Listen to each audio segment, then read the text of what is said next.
আপনার জিমেইল অ্যাকাউন্টের পাসওয়ার্ড কিভাবে চেঞ্জ করবেন? জিমেইল অ্যাকাউন্টের পাসওয়ার্ড চেঞ্জ করার জন্য প্রথমে আপনাকে সেটিং ওপেন করতে হবে। তারপর এখানে নিচের দিকে স্ক্রল করে আসলে গুগল দেখতে পাবেন।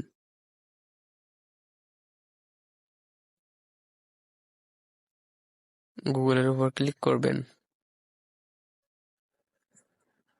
তারপরে এখানে আপনার নাম দেখতে পাবেন।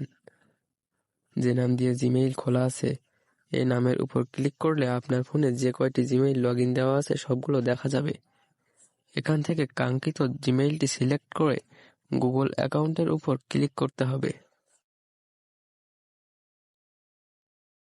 তারপর এখান থেকে ডান দিকে স্ক্রল করে সিকিউরিটিতে ক্লিক করতে হবে।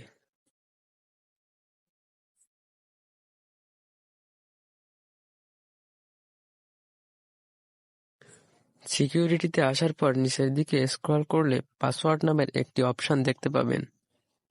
এখান থেকে আপনি লাস্ট কবে পাসওয়ার্ড চেঞ্জ করেছেন সেটাও দেখতে পাবেন।